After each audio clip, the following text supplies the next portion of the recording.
ओम ध्यानपरं शान्तं निर्वागोस्भवो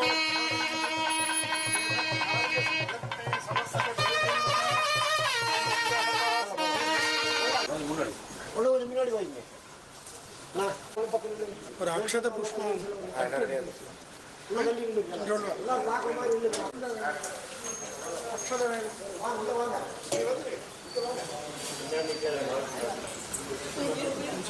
நீங்களும் இந்த கொடி பார்த்து போங்க உள்ள போங்க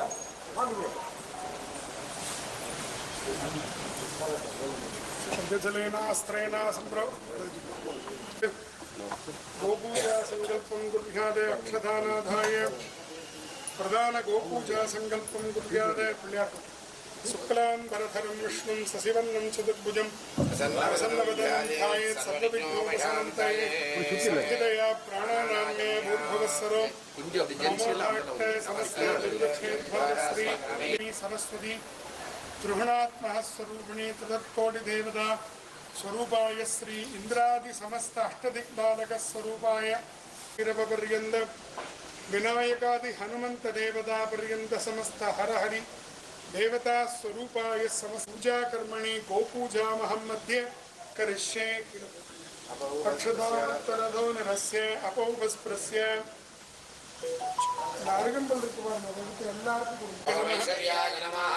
धर्माय नमः ओम अनंताय नमः ओम वासुदेवाय नमः ओम दक्षकाय नमः ओम कार्कोटकाय नमः ओम संघभालाय नमः ओम पद्माय नमः पुत्तये नमः अष्टमहालक्ष्मी देव्यै नमः अभीष्टतानुग्रहेण सर्वाभीष्टसिद्धिरस्तु ओम गंगे यमुने चैव गोदावरी सरस्वती नर्मदा सिन्धु कावेरी जलेस्मिन् सन्निधिं कुरु हिरण्यवर्णाभरणे सुवर्णरत्नत्रया चन्द्रां निर्मये लक्ष्मीमये श्रीर्मादेवी जगदा भां सोऽखिलामिरण्यप्राकारामार्द्राचलन्ते धृतां धर्मजन्ते पद्मेतिदां पद्माहं प्रपद्ये लक्ष्मीर्मेणस्य तान्तं प्रणये आदित्यवर्णे तमसोदितादो मनस्मरितम वृक्षोदबिल्वः तस्य बलानतमजान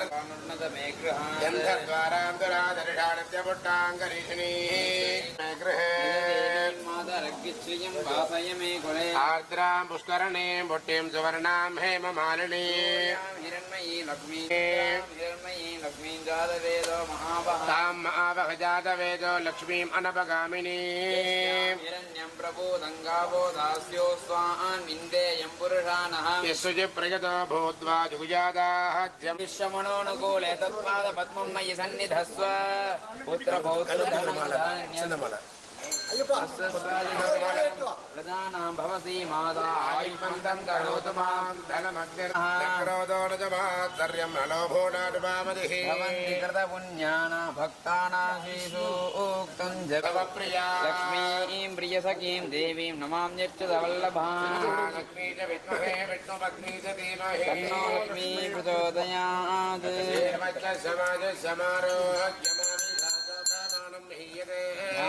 धनं वशुं बहुपुत्र लाभं संवत्सरं दीर्घमायुः இவனுடைய அருட்சக்தியை காலையிலே தரிசனம் செய்வது என்பது மாணிக்கவாசகர் அருளிச் செய்வார்.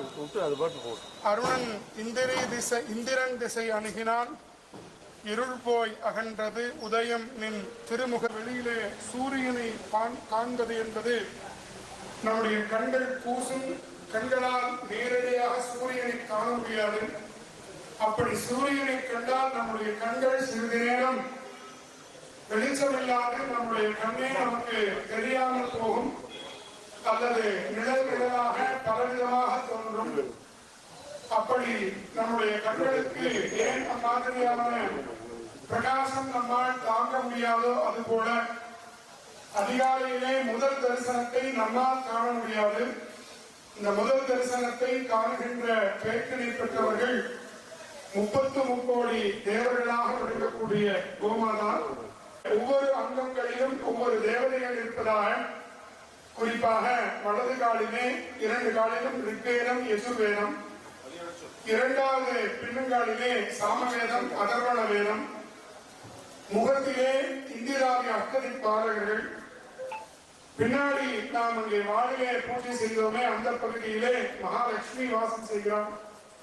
இப்படி கோமாதாவினுடைய ஒவ்வொரு அங்கத்திலும் ஒவ்வொரு தேவதைகள், அதாவது 33 தேவர்களும் அங்கே இருந்து அருள்பாலிப்பதாக நம்முடைய வேதம் சொல்லும். அதே போல இன்னும் நம்முடைய கோவில்கள், ஏன் நாம் கோவில்களுக்கு வர வேண்டும், இறை வழிபாடு செய்வதற்கு கோவில்களுக்கு தான் வர வேண்டுமா என்கின்ற கேள்வி என்றெல்லாம் விஞ்ஞான ரீதியாக எழும் பொழுதெல்லாம் கோமாதாவைத்தான் உதாரணமாக காட்டுவோம். கோமாதாவை ஏன் உதாரணமாக காட்டுகின்றோம் என்று சொன்னால், கோமாதாவினுடைய ரத்தம் தான் நமக்கு பாலாக வருகிறது. அது உடம்பு எங்கிலுமே வியாபித்திருக்கும். ஆனாலும் நமக்கு அது எங்கிருந்து கிடைக்கும் என்று சொன்னால் பசுவினுடைய மடியிலிருந்து தான் கிடைக்கும். விஞ்ஞானம் வளர்ந்திருந்த காலத்திலும் கூட, இந்த நேரத்தில் கூட ஒரு சிரஞ்சை எடுத்து கோமாதாவுடைய முதுகிலிருந்து குத்தி எடுத்தோமே என்றால் அங்கிருந்து ரத்தம் தான் வரும், பால் வராது.